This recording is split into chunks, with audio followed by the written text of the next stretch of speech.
నాయనార్ నాగేంద్రన్ పోటీ చేశారు. వాళ్ళెవరు లీడింగ్ కనబడతలేదు. సో విజయ్ 90 సీట్ల ఆధిక్యంలో ఉన్నారు. ఒకసారి పీసీఆర్ త్రిష విజువల్స్ ప్లే చేయండి. పీసీఆర్ త్రిష విజువల్స్ ఉంటే ప్లే చేయండి. ఉదయం పాపం ఆమె ఇవాళ బర్త్డే త్రిష.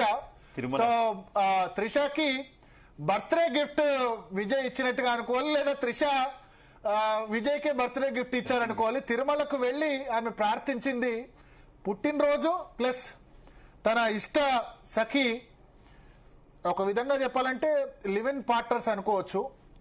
సో త్రిష విజయం కోసం ఆమె ప్రార్థించింది. తిరుమల వెంకటేశ్వర స్వామిని ప్రార్థించింది. సో త్రిష పూజలు ఫలించాయని మనం అనుకోవాలి. త్రిష పూజలు ఫలించాయి. ఇవాళ ఆమె పుట్టినరోజు మే 4. కోఇన్సిడెన్స్, పుట్టినరోజు నాడే ఎలక్షన్ రిజల్ట్స్ రావడం, ఈ మాస్టర్ బ్లాస్టర్ లాగా సచిన్ టెండూల్కర్ లాగా ఒకటే ఏమంటారు అరంగేట్రంలోనే 90 సీట్లు రావడం. ఆయన ఖండించలేదు కూడా, త్రిషతో నాకు ఎటువంటి సంబంధం లేదు అన్నది ఖండించలేదు. పైగా త్రిష ఆ సింబల్ కూడా అక్కడ మనకు గుర్తునే ఉంటుంది. ఆమె ఓటేశారు. ఒక విధంగా ఇండైరెక్ట్ గా విజయ్ కోటేయమని త్రిష సిగ్నల్స్ కూడా ఇచ్చింది. సో జంజీ పెద్దగా పట్టించుకోవట్లేదు, పర్సనల్ వ్యక్తిగత జీవితాన్ని పెద్దగా పట్టించుకోవట్లేదు. ఎందుకంటే రాజకీయాల్లో వ్యక్తిగత జీవితాన్ని చాలా మంది మిల్లం చేస్తున్నారు. ఈయనకు వాళ్ళతో సంబంధాలున్నాయి, వీళ్ళతో సంబంధాలున్నాయి, ఈయన వాళ్ళకు విడాకులు ఇచ్చాడు. అక్కడ పవన్ కళ్యాణ్ లాస్ట్ టైం 3 పెళ్లిళ్ళు అని చెప్పి జగన్ అంటే చెంపచెల్లం అనిపించారు వైసీపీ. 21కి 21 కొట్టారు.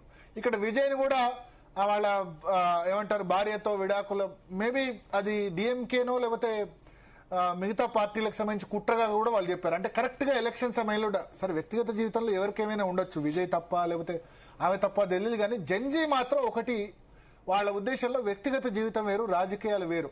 ఇక్కడ కూడా చాలా డర్టీ పాలిటిక్స్ అయిపోయినాయి. వ్యక్తిగత జీవితాన్ని లాగుతున్నారు. మన దగ్గర కూడా సినిమా తారాలతో వాళ్ళకి సంబంధాలు, వీళ్ళకి సంబంధాలు, అది ఇది అని చెప్పి థంబ్నెయిల్ సెట్టింగ్స్ పెడుతున్నారు. బట్ కీప్ ఇట్ అప్ జంజీ. ఎందుకంటే రాజకీయాల్ని వ్యక్తిగత జీవితాల్లో ముడి పెట్టుతుంది. వాళ్ళకి 2 పెళ్లిళ్ళు చేసుకుంటే 10 పెళ్లిళ్ళు చేసుకుంటే రాజకీయాల్లో నష్టమే ఉంది. మనల్ని ఎట్లా పాలిస్తాడన్నది చూడాలి. కానీ వ్యక్తిగత జీవితాన్ని తీసుకొచ్చి రాజకీయాల్లో ముడి పెడితే గనక, అంటే ఒకటే పెళ్లి చేసుకున్నాడు మంచి పాలించాలని ఏం లేదు కదా. ఒకటే పెళ్లి చేసుకొని ఏమంటారు 10 సంబంధాలు పెట్టుకుంటే కరెక్టా? పవన్ కళ్యాణ్ అదే క్వశ్చన్ చేశాడు.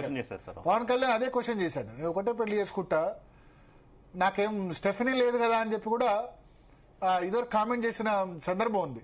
సో ఇక్కడ విజయ్ త్రిష ప్రార్థనలు ఫలించాయి. మోస్ట్లీ జంజీ ఓటేశారు. విజయ్ మెజారిటీ రాను పెరుగుతోంది. 94-61 94-61 అన్నా DMK 37, PMK 6, Bharatiya Janata party 2, Congress 2, VCK 1. ఇది ప్రజెంట్ సిచ్యువేషన్. బీజేపీ 27 సీట్లో పోటీ చేసింది. మనకు 2 మాత్రమే లీడింగ్ కనబడుతుంది. దిలీపాచారి గారు జాయిన్ అయ్యారు. దిలీపాచారి గారు నమస్తే. సో ఇప్పుడు ఒక బ్రేకింగ్ అంతోంది. సువేందు అధికారి 1558 ఓట్లతో లీడింగ్ లోకి వచ్చారని సమాచారం అంతోంది. ఇంతకుముందు ఫస్ట్ రౌండ్ లో అక్కడ మమతా బెనర్జీ లీడింగ్ లో ఉండే భవానీపూర్. సో భవానీపూర్ నియోజకవర్గంలో సువేందు అధికారి ఇప్పుడు 1558 ఓట్లతో ఆధిక్యంలోకి వచ్చారని సమాచారం అంతోంది. దిలీపాచారి గారు, ఎలక్షన్ కమిషన్ ట్రెండ్స్ ఒకసారి వెస్ట్ బెంగాల్ చెప్తాను. 76-41, 76 బీజేపీ, తృణమూల్ కాంగ్రెస్ 41. సార్ ముందుగా ఈరోజు భారతదేశ వ్యాప్తంగా జరిగిన ఎన్నికలు. ఎందుకు భారతదేశ వ్యాప్తంగా అంటే ప్రాంతానికి రాష్ట్రం ఉంది. ఇప్పుడు 5 రాష్ట్రాలు 5 ప్రాంతాలే దాదాపుగా. దక్షిణ భారతదేశము, ఉత్తర భారతదేశము, నార్త్ ఈస్ట్, ఆ రకంగా ఉన్న పరిస్థితుల లోపల వచ్చిన ట్రెండ్స్ ఒక ప్రజాస్వామ్యాన్ని బతికించే విధంగా ఈ ఎన్నికల ఫలితాలని మేము భారతీయ జనతా పార్టీ చూస్తూ ఉంది. ఎందుకు చెప్తా ఉన్నామని అంటే వెస్ట్ బెంగాల్లో గడిచిన 3 పర్యాయాలు మమతా బెనర్జీ గెలిచిండ్రు. కానీ అక్కడ అంది వచ్చిన అవకాశాన్ని వారు ప్రజా సంక్షేమం పట్ల కాకుండా ఒక భయంతో ఆ రాష్ట్ర ప్రజలు ఉండే విధంగా ఆమె పాలన కొనసాగింది. కాబట్టి భారతీయ జనతా పార్టీ నినాదం భయసే భరోసా తక్, అంటే భయం నుంచి భరోసా వైపు రండి అని చెప్పి మేము పిలుపు చేయడం జరిగింది. ప్రజలు దాన్ని నమ్మిండ్రు. అందుకనే విచిత్రమైన విషయం ఏంటంటే వారే వ్యక్తిగతంగా ఓడిపోయే పరిస్థితి వచ్చింది. మమతా బెనర్జీ గారి పైన ఎంత వ్యతిరేకత ఉంది, భయంతో కూడుకున్న విజయమే కానీ ఇన్నాళ్ళు జరిగిన విజయాలు వారు పాలన చూసి వచ్చిన విజయాలు కాదు, లేదనుకుంటే వాళ్ళంతా పోలరైజ్ చేసి గెలిచిన విజయాలే కానీ ఎక్కడ కూడా వారి పాలన వారు మొన్న జరిగిన ప్రచార సందర్భంలో కూడా ఎక్కడ కూడా నా పాలన ఇది, నా పాలన ద్వారా లబ్ధి ఇది, ప్రజలకు ప్రయోజనం ఇది, దాని ద్వారా నాకు ఓటేయండి అని అడగలేదు.